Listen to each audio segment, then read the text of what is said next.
बिस्मिल्लाहिर्रहमानिर्रहीम। बच्चे, हम आज बायोलॉजी चैप्टर नंबर 3 जिसका नाम है बायोडाइवर्सिटी, उसके रिलेटेड बात करेंगे। और इसके अंदर हमारे पास बहुत से टॉपिक हैं। जैसे पहला टॉपिक है ना, अबाउट बायोडाइवर्सिटी किसे कहते हैं। दूसरा टॉपिक है कि इसकी जो इम्पोर्टेंस है बायोडाइवर्सिटी की वो क्या है। ठीक है। तीसरा पॉइंट है कि इसकी क्लासिफिकेशन क्या है, इसकी बेसिस क्या है। फिर जो है एम्स एंड प्रिंसिपल्स क्लासिफिकेशन की क्या है, हायरार्की क्या है इसकी। ठीक है। हिस्ट्री क्लासिफिकेशन की क्या है, 5 किंगडम सिस्टम में क्या क्या है, वायरसेस किसे कहते हैं, बायनोमियल नोमेनक्लेचर और इसकी इम्पोर्टेंस को डिस्कस करेंगे। कंजर्वेशन ऑफ द बायोडाइवर्सिटी को डिस्कस करेंगे। इसके अलावा जो है ये चीज़ें भी डिस्कस करेंगे कि endangered species in the Pakistan, extent, endangered and threatened species किसे कहते हैं।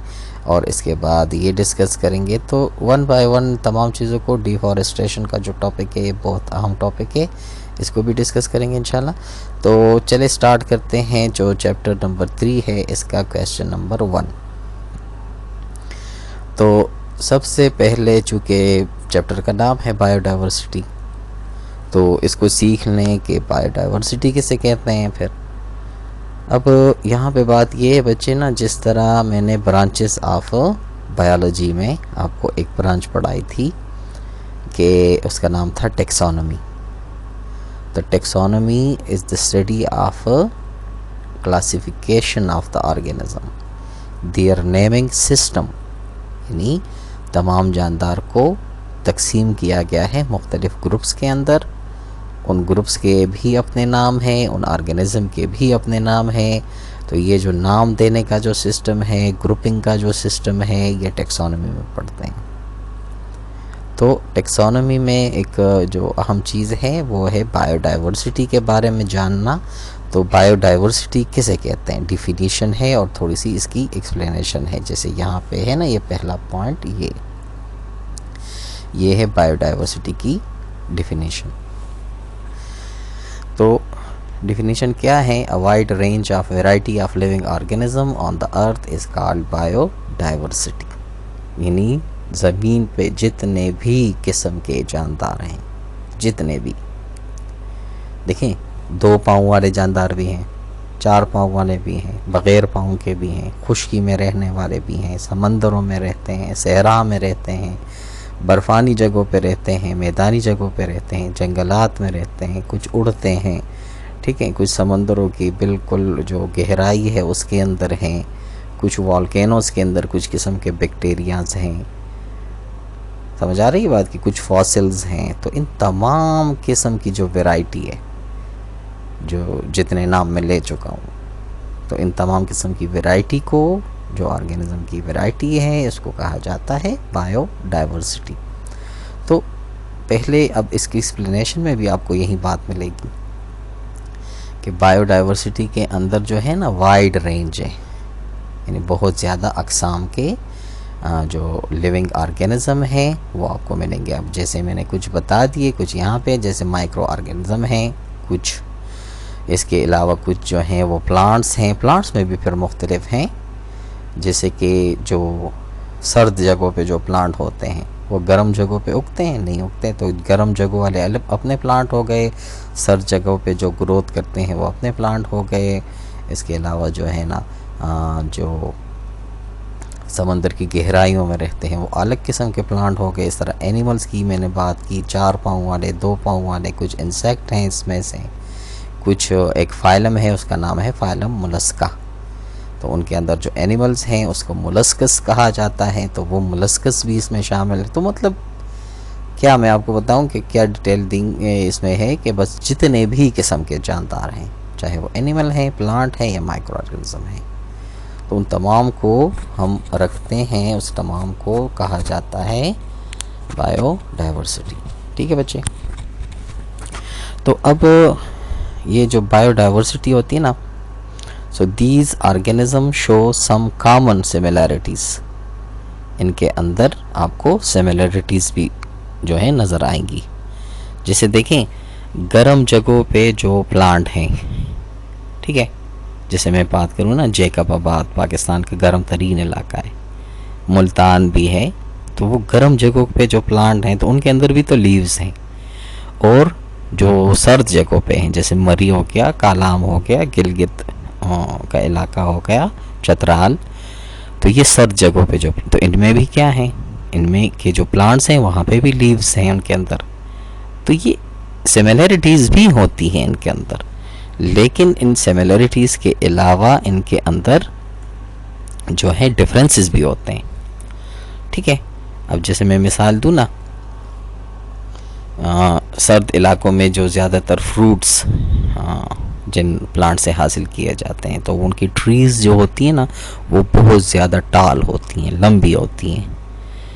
ठीक है ना, कहीं गए होंगे आप लोगों ने देखा भी होगा कि वो ट्रीज़ जो हैं, जो पहाड़ों पे पाई जाती हैं, बहुत लंबी लंबी होती हैं, जबकि यहाँ पे जो आपको इर्द गिर्द इन माहौल में नज़र आ रहे हैं तो वो इतने टाल नहीं हैं। तो डिफरेंसेस भी हैं। इसके अलावा इनकी जो डिफरेंसेस हैं ना, वो साइज़ के लिहाज से भी, साइज़ भी चेंज हो सकती है, इनकी शेप जो है वो भी चेंज हो सकते हैं, कलर्स जो हैं। ठीक है, इसके अलावा मॉर्फोलॉजी है, यानी इनका जो स्ट्रक्चर है वो भी चेंज हो सकता है, इनका जो बिहेवियर है और रिप्रोडक्शन सिस्टम है, ये तमाम चीज़ें इनके अंदर चेंजेस होती हैं। तो मैं बात कर रहा था बायोडाइवर्सिटी के अंदर मुख्तलिफ़ किस्म के एनिमल्स, प्लांट और माइक्रो ऑर्गेनिज़म को डिस्कस करते हैं। इन मुख्तलिफ़ किस्म के जो प्लांट, एनिमल और माइक्रो ऑर्गेनिज़म हैं, इनके अंदर सिमिलरिटीज़ भी होती हैं और डिफरेंसेस भी होती हैं। तो ये सिमिलरिटीज़ और डिफरेंसेस दोनों को पढ़ा जाता है यहाँ पे। सो इनमें जो डिफरेंसेस हैं उनको कहा जाता है बायोडाइवर्सिटी। एंड देखें, differences between the living organism are commonly called what, commonly called as the biodiversity. Similarities को नहीं, डिफरेंसेस को। ठीक है, क्योंकि वाइड रेंज ऑफ वैरायटी है। वैरायटी यहाँ पे आपने डिफिनीशन में देखा ना, वैरायटी का वर्ड यूज़ हुआ। वैरायटी, वेरिएबल, ये किसे कहते हैं? डिफरेंसेस को ही कहा जाता है। तो सिमिलरिटीज़ जो हैं वो इसमें नहीं आती हैं, डिफरेंसेस आती हैं बायोडाइवर्सिटी के अंदर। वैसे इनके अंदर सिमिलरिटीज़ भी हो सकती हैं। तो बच्चे नेक्स्ट पैराग्राफ में है ना कि biodiversity is not distributed uniformly on the earth. हर जगह पे जो जानदार हैं वो एक जैसे नहीं हैं, उनकी जो डिस्ट्रीब्यूशन है, तकसीम है, वो एक जैसे नहीं है ना। जैसे मैं आपको बताऊं, सहरा के अंदर पौधे ज़्यादा होते हैं या जो दरिया के इर्द गिर्द पाए जाते हैं। हाँ, दरिया के इर्द गिर्द पाए जाते हैं, तो वो क्या होते हैं, वो ज़्यादा है वहाँ पे, क्योंकि उनका माहौल बना हुआ है। और सहरा के अंदर कुछ ही प्लांट आपको कहीं कहीं पे नज़र आएंगे, दूर दूर, बल्कि दूर दूर तक नज़र नहीं आते हैं, अगर आते हैं तो थोड़े से आपको नज़र आएंगे। तो इससे क्या है कि ये जो मुख्तलिफ़ किस्म के जानदार हैं, ये एक जैसे तकसीम नहीं हुए होते हैं। जिन जगह पे इनको माहौल अच्छा मिलता है, पानी मिलता है, ठीक है, रहने की जगह मिलती है, खाना मिलता है, वहाँ पे जानदार ज़्यादा होते हैं। इस तरह इंसानों की आप मिसाल ले लें। अब कराची की जो पॉपुलेशन है वो ज़्यादा है, उसकी वजह क्या है? वहाँ पे जो है ना जॉब्स ज़्यादा हैं, वहाँ पे एजुकेशन ज़्यादा है, वहाँ पे ऑफिसेस ज़्यादा हैं, हॉस्पिटल्स ज़्यादा हैं, घर ज़्यादा है, पानी। तो इन तमाम चीज़ों को मद्देनज़र रखते हुए वहाँ की जो पॉपुलेशन है वो ज़्यादा है और मज़ीद भी जो है इंक्रीज़ हो रही है। तो यहाँ पे ये जो जुमला था, इसका ये मतलब था कि ज़मीन पे जो जानदार हैं वो एक जैसे तकसीम नहीं हुए होते, कहीं पे ज़्यादा होते हैं और कहीं पे कम होते हैं। ओके, तो आगे क्या है कि the biodiversity of an area depend upon the climate. Climate किसे कहते हैं? मौसम पे, मौसम पे डिपेंड करते हैं ना। जैसे मौसम अच्छा होगा जिस जगह का, तो वहाँ पे ज़्यादा जो है जानवर पाए जाएंगे, जहाँ पे ना ज़्यादा सर्दी है ना गर्मी है। ठीक है, इस तरह इसके अलावा एटीट्यूड है, जो ऊंचाई है समंदर से, सतह समंदर से, तो उस पर डिपेंड करता है। और कंपोजिशन ऑफ सॉइल, कि रेत जो है, मिट्टी जो है, रेत नहीं मिट्टी, क्योंकि रेत को तो सैंड कहते हैं ना, और यहाँ पे सॉइल है, तो सॉइल का मतलब है मिट्टी। तो मिट्टी अगर जिस जगह पे ज़्यादा ज़रखेज़ है वहाँ पे प्लांट ज़्यादा होंगे, और जहाँ पे ज़रख़ेज़ नहीं है तो वहाँ पे प्लांट कम होंगे। जैसे मैंने सहरा की मिसाल दी, तो सहरा में प्लांट कम होते हैं क्योंकि वहाँ की जो मिट्टी है वो ज़रख़ेज़ नहीं होती है। तो ये जो पूरा पैराग्राफ अभी हमने डिस्कस किया ये वाला, इसमें ये बात थी कि तमाम जानदार एक जैसे तकसीम नहीं होते, जहाँ पे इनको तमाम चीज़ें अच्छी मिलती हैं तो वहाँ पे ज़्यादा होते हैं। ठीक है, अब थोड़ी सी बात करते हैं ना कि जो ऑर्गेनिज्म हैं टोटल मुख्तलिफ़ किस्म के जो साइंटिस्ट ने कैलकुलेट किए हैं वो हैं 2 million different types of the organism on the अर्थ।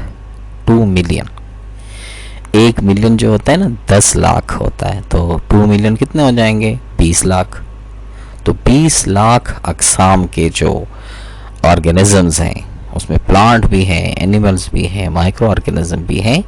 तो ये तमाम चीज़ें इनको मिला लें तो 20 लाख अक़साम हैं इनकी।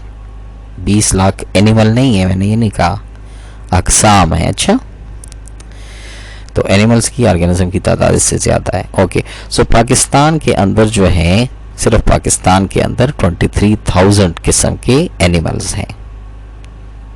ठीक है, मारखोर हो गया, चीता हो गया, लायन हो गया, उकाब हो गया। ठीक है, इसमें मेंढक भी आ गए, इसमें जो है मॉस्कीटो भी आ गए, इसमें जितने भी प्लांट हैं वो भी आ गए। तो ये टोटल अगर आप इसको गिन लें तो ये 23,000 जो हैं, प्लांट नहीं, सॉरी ये यहाँ पे एनिमल लिखा है ना, तो प्लांट नहीं, सिर्फ एनिमल्स की बात हो रही है। तो 23,000 किस्म के एनिमल्स हैं। ठीक है, अब क्वेश्चन नंबर 2 जो है ये है कि जो बायोडाइवर्सिटी हम पढ़ते हैं इसकी इम्पोर्टेंस क्या है, वाई इट इज़ इम्पोर्टेंट, इसको हम क्यों पढ़ रहे हैं, वजह क्या है इसको पढ़ने की, इसको पढ़ने से क्या फ़ायदा मिलेगा। तो इसके फ़ायदे जो हैं इसको डिस्कस करते हैं। जैसे पहला है कि ये हमें क्या देता है, provide knowledge of their life form, इनसे हमें उनकी ज़िंदगियों को के बारे में पता चलता है।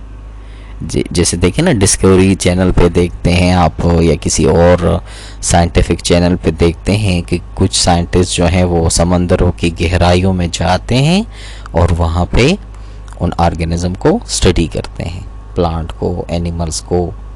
तो स्टडी इसलिए करते हैं क्योंकि उसकी उनसे उनको क्या मिलता है, नॉलेज मिलता है, इंफॉर्मेशंस मिलती हैं। ठीक है ना, अभी देखें अगर कैंसर का इलाज नहीं है और अगर किसी साइंटिस्ट ने ऐसा पौधा डिस्कवर कर लिया समंदर के अंदर जिसमें कि कैंसर की बीमारी का इलाज हो, तो ये कामयाब हो गया ये साइंटिस्ट। ठीक है, आसानी से इस तरह कोरोना जो वायरस है इसको किल करने का क्या पता किसी प्लांट के अंदर इलाज मौजूद हो। तो ये साइंटिस्ट इन्वेस्टिगेशन करते हैं और फिर उनसे पता लगाते हैं, इससे इनका नॉलेज इंक्रीज होता है। ठीक है, तो पहला फ़ायदा ये हो गया कि इसमें बायोडाइवर्सिटी में जो है ना स्टूडेंट का भी, साइंटिस्ट का भी, तमाम लोगों का नॉलेज इंक्रीज होता है। दूसरा फ़ायदा क्या है कि इससे इंसान को खुराक मिलती है। अब क्या